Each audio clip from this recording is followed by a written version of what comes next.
Hello and welcome to the I Love Me Lab show. My name is Gail Buck, and I'm an NLP Master Life Coach, meditation instructor, and a seeker of happiness. And each week, we're going to bring you an inspiring person or message to help you discover additional ways of self-care, self-love, and becoming a healthier, happier you. So thanks for spending time with us today, and let's let the show begin.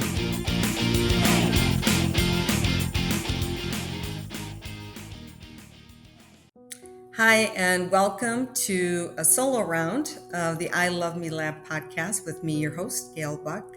And today we're going to talk about staying grounded. I mean, many of the topics that we've had and are going to have in the future puts us more in a spiritual space, a space of meditation. Some might call it a woo-woo space. And for me, that's an integral part of who I am. It's where I love to, live and to be.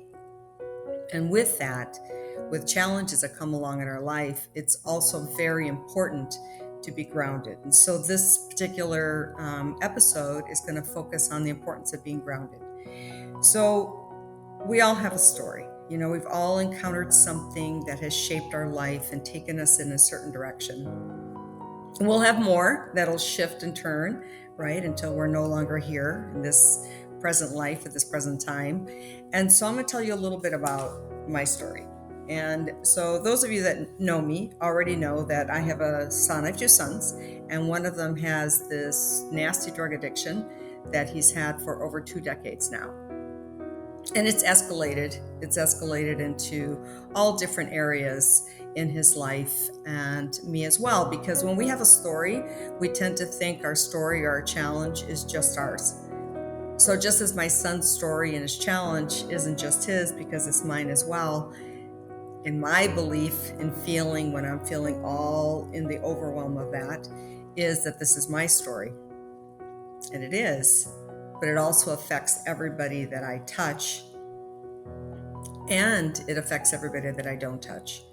And so the important thing about our story and our challenges, I believe, is that when we're able to survive and navigate the really hard bumps in that challenge, is to be able to find a place of peace.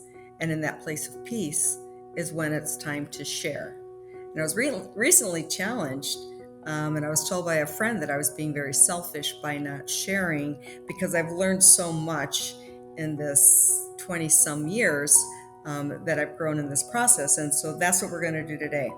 So the messages here can serve you no matter what type of challenge you're having, your grief you're experiencing, or whatever's going on in your life. But I'm going to particularly address the parents that are parents of adult children with drug addictions, and most especially the mothers, because that's what resonates most with me.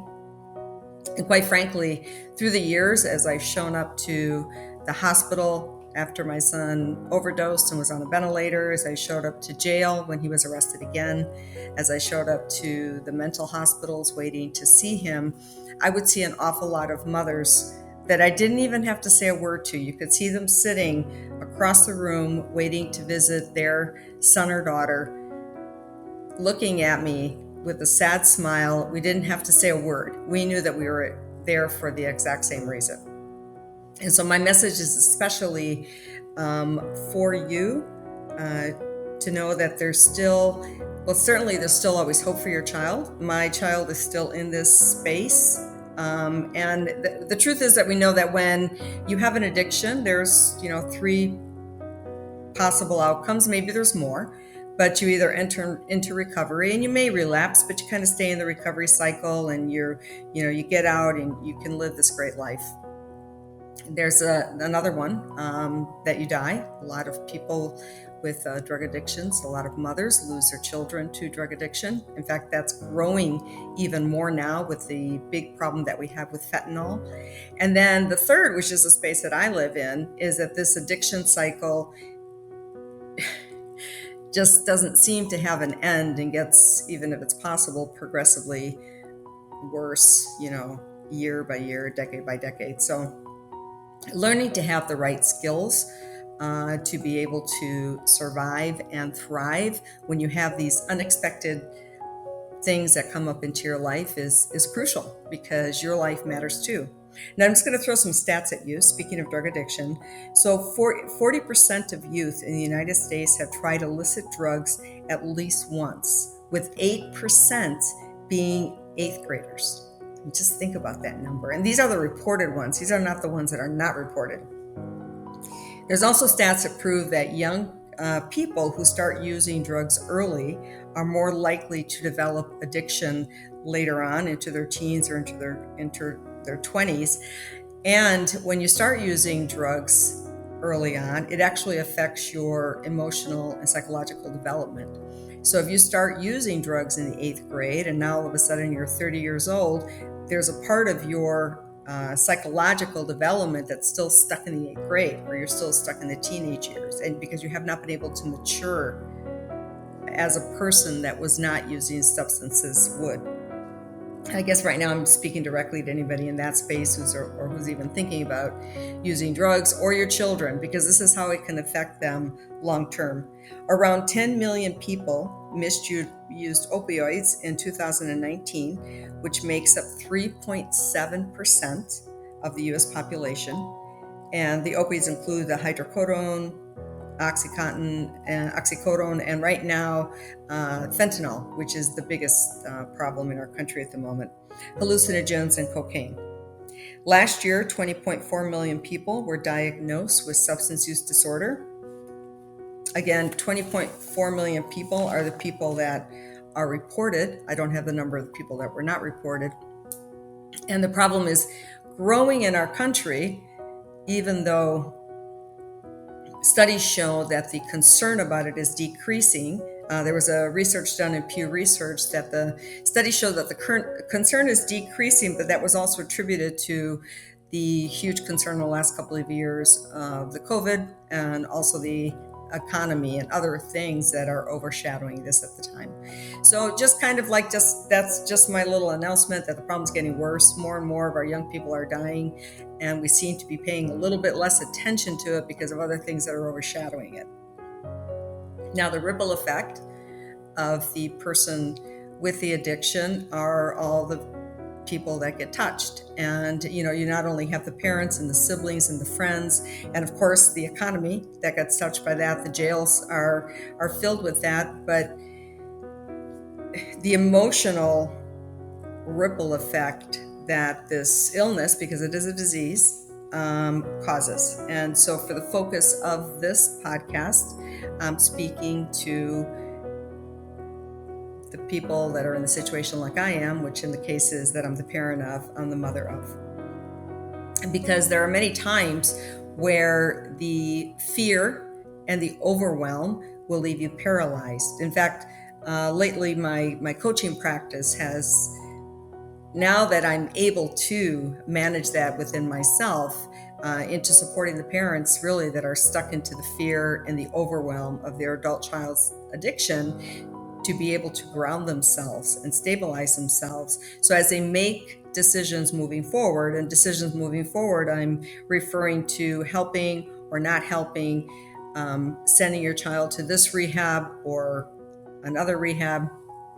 It's another thing is this illness can be financially devastating.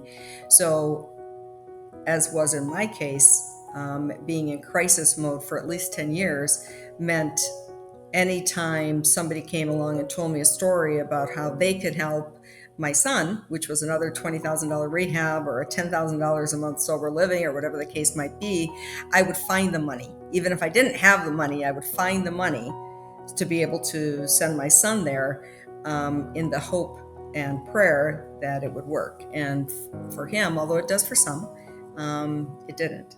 And so again, my intention is to help people, kind of feel grounded so they're not operating from a crisis mode, which not only affects them mentally and psychologically, but certainly financially and their other relationships as well.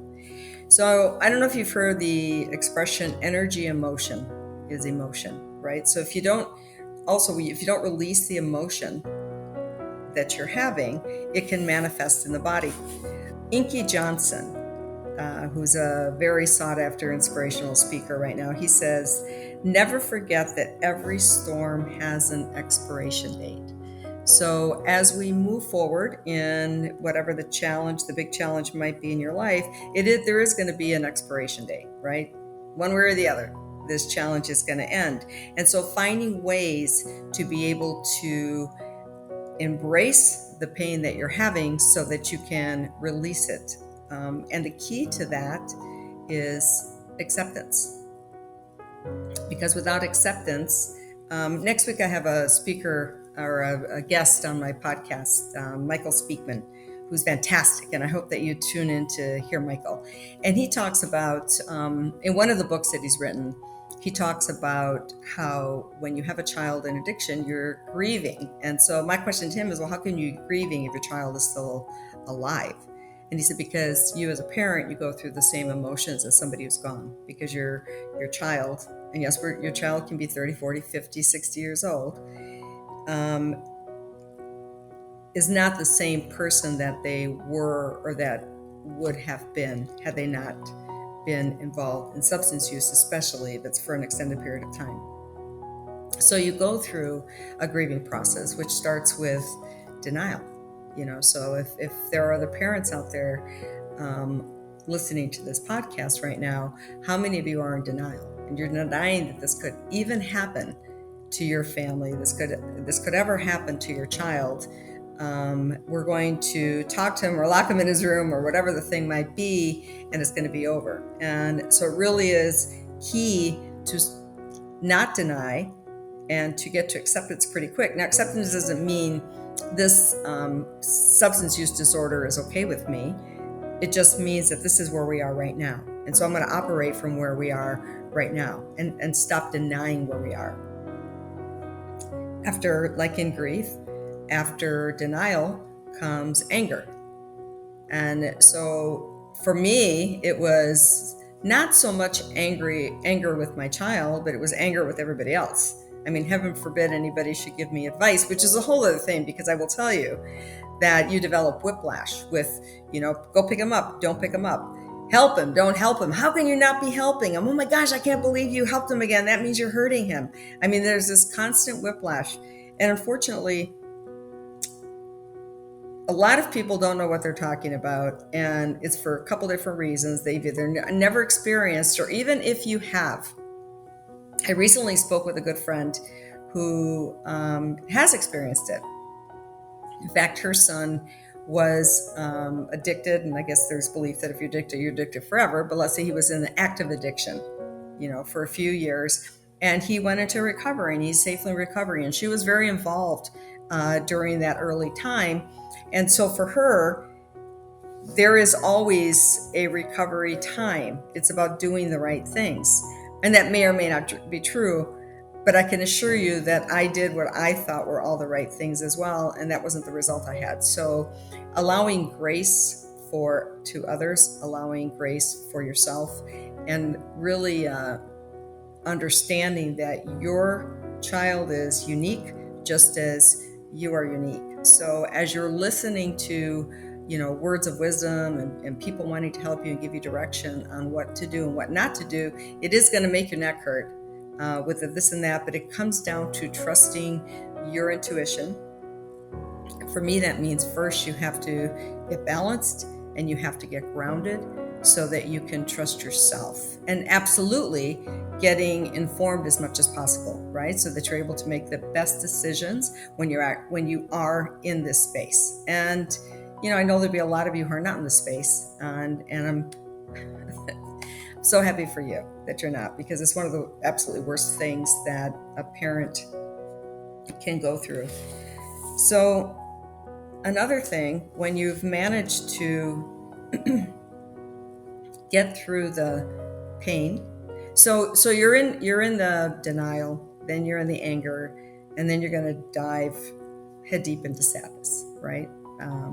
Which is understandable. It's like, nobody asks for this, nobody expected it, and this is where we are. So the quicker that you can get to acceptance, the quicker that you'll be able to heal your pain. And guess what? The better you'll be able to communicate with your child, the better you'll be able to help others that might be on a similar journey as yours. and really learning what you've gained from the loss, what you've gained from the pain. And what I mean by that is I'm a firm believer that every experience that we have in this life is set for it's a gift. As hard as that can be to accept and sound sometimes, I believe it's a gift. If you choose to be still, be grounded, and extract any kind of learning out of it that's possible. So as I reflect on what I've learned from my journey of over 20 years in this space, is that I have become more empathetic.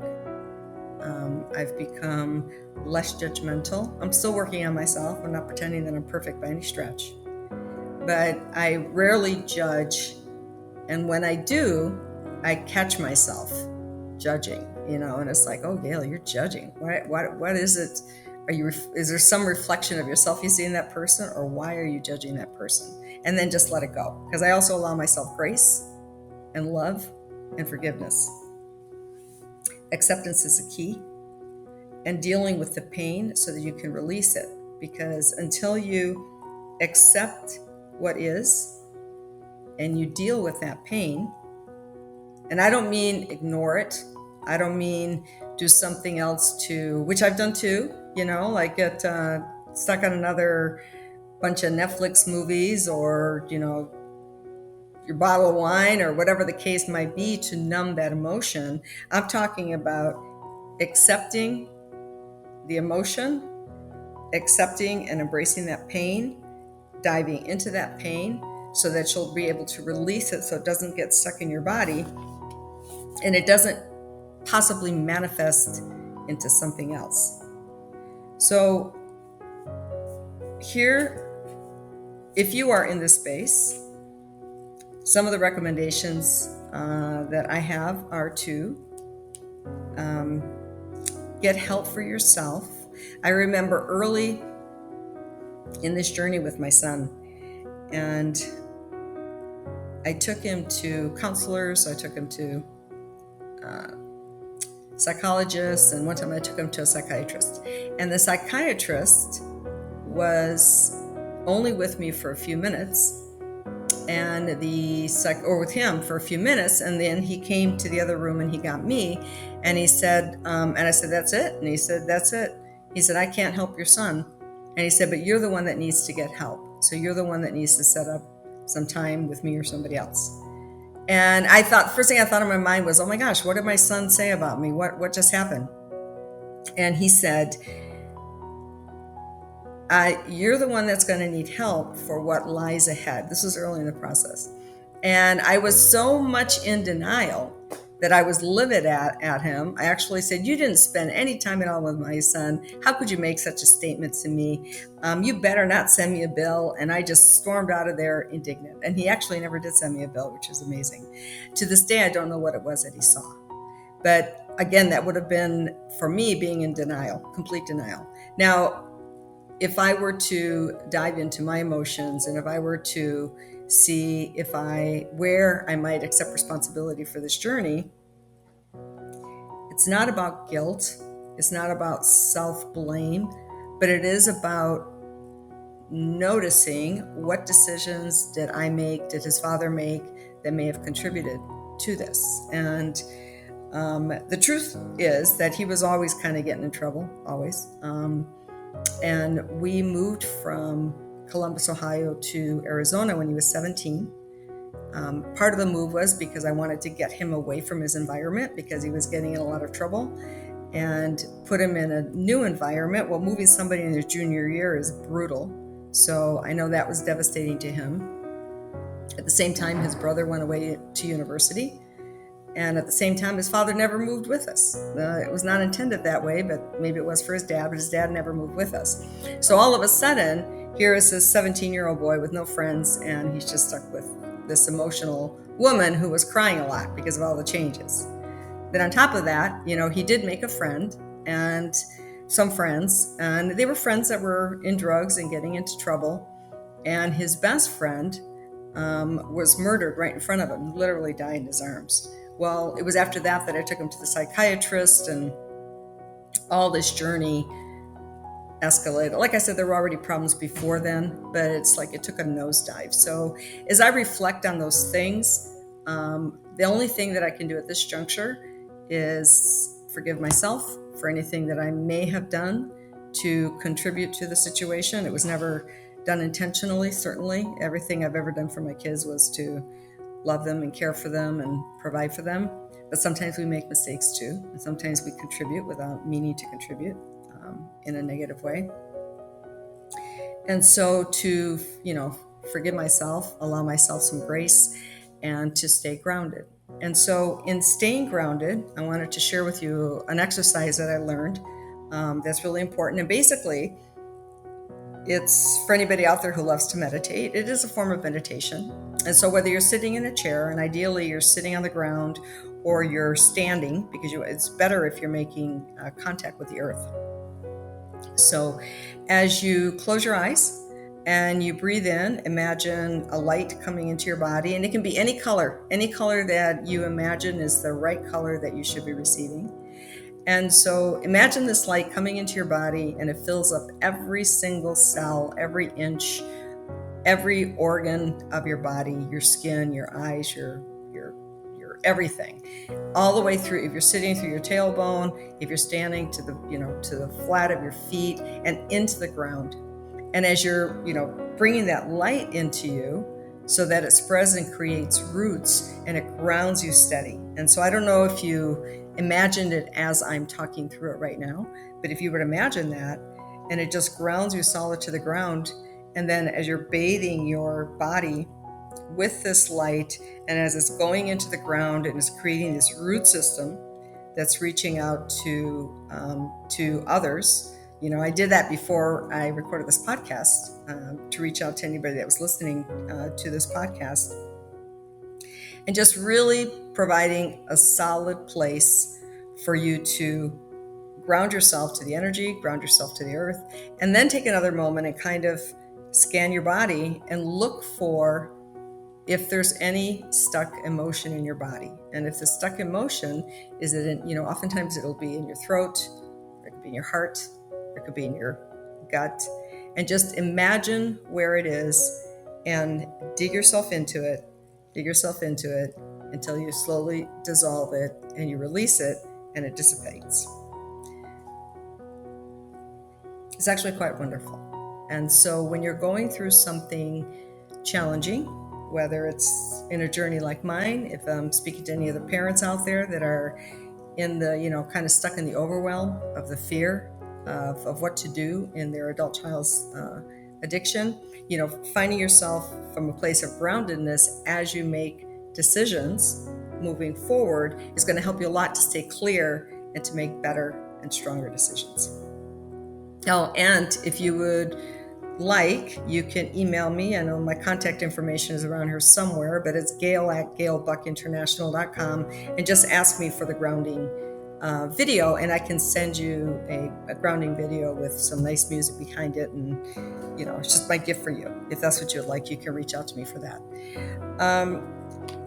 I guess what I really want to leave you with is to allow yourself some grace to let others help you, to receive support, to receive love.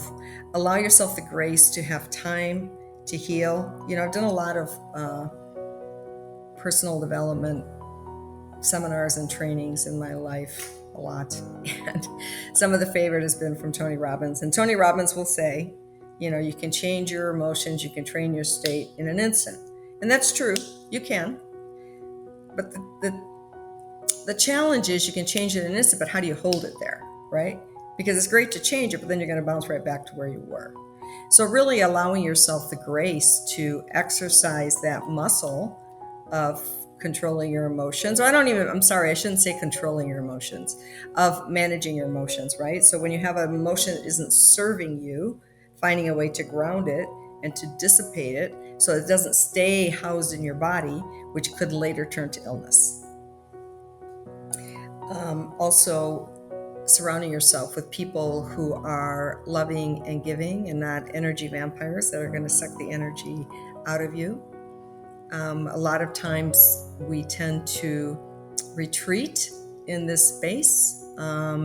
So do not be in isolation, which is what I did, and a lot of people I know do the same thing. Don't seek isolation, seek community and seek support, because that's what you need at this time. And here's the thing, in learning not to be selfish, the person that wants to help you needs that too. So when you're not allowing somebody that loves you and cares about you to help you, you're denying them the opportunity to feel better as well. So look at it, turn it and look about that way, because I know it's really easy to think, I don't want to bother anybody, I don't want to be in anybody's way, I don't want to bring anybody down. Well, how about I'm going to give somebody the opportunity to help me, which is going to help me feel better, and it's going to help them feel better, because they're going to know that for a few minutes today, they made the world a better place. I believe in soul contracts, and I believe in reincarnation. And I believe that my son and I had an agreement to have this journey together. And there was a while, it was so funny, he believes that too. And so he and I used to talk about that. And I remember at one juncture, I used to think that we agreed to do this journey together because I was going to love him no matter what. And I do. I love him no matter what. And if you're listening, you know that I absolutely adore you. You're my treasure. And so I thought, I was so egotistical, I thought that we agreed to do this together so that I could be your support and I could be your anchor, and you could have this journey for whatever learning that you were going to do, and I would be your teacher and your guide. And then I realized along the line, oh my goodness, I had this all wrong. And I told him that. I said, I realize with everything that I've learned about being less judgmental, about being more empathetic to people, about listening more and paying attention more, I've learned because of this journey. I've grown so much as a person from this journey. And I told him, so in actuality, you are the teacher and I'm the student. And he agreed. And then I said, so now that I got my lesson, let's be done with this and let's move on. And he said something that I actually turned into a quote card. He said, no, Mom, he goes, maybe it's just your time to learn when it's time to get out of the classroom. And I think he probably said this to me about 8 years ago. And I think about that to the day, because he's having his journey and I choose to be part of the journey. I mean, I am part of the journey, but the only thing we have control over, I have no control over what he decides to do or doesn't do. It took me a while to figure that out. I accept that I have no control. Acceptance is key. That I have no control over what he decides to do or not to do. But what I do have control over is what I decide to do or not to do. And I have control over how I choose to interpret it. I have control over my attitude about things, even though sometimes it seems very challenging. That's completely me, and how I respond to things. And so I think about that all the time. And so I want to leave you with that, in that sometimes there are things, most of the time, there are things that are out of our control. And we need to learn to control the controllables. And what that other person does, sometimes we can help that person, sometimes we can't. But the one that we have control over completely is ourselves. And so just sort of think about that. Think about allowing yourself some grace, putting yourself boundaries. Make sure you're getting sleep and eating well and getting your exercise, and surrounding yourself with the right kind of love and support that's going to energize you. And it's a give and take, right? So giving and taking. And your body is the bridge to your soul. So don't ignore your body, and remember to stay grounded with your body, so that when you're making decisions on what you're going to do or what you're not going to do, when you're trying to avoid the whiplash of the advice that you get from other people, no matter what it is that's going on in your life, staying grounded is going to help you manage that process. Now, this podcast was a lot of riffing without much planning because this is something that's close to my heart. So I'm hoping for all of you that there's one little thing that was useful. I'm hoping that it wasn't just a lot of ranting because I was riffing, but this is something that is close to my soul, is close to my heart. It's what drives me, and it's driven me the last couple decades, and it will be a central focus for certainly this current chapter of my life. As I work with people that are in the same situation as I am. And so in my words of wisdom, the I Love Me Lab is, what I like to say is, by loving yourself more, you're able to open up your heart and love each other, love others bigger and better. And so here's sending you a big heart bomb and lots of love from my heart to yours. And I hope you join me next week. You have a great week, and hopefully I see you next week. Bye-bye. Thanks so much for listening to this conversation. If you enjoyed it and want more information on our guests and resources, please visit ilovemelab.com. And please, if you enjoyed this episode, remember to subscribe and share with a friend. Hey, there's more great episodes to come. So until next time.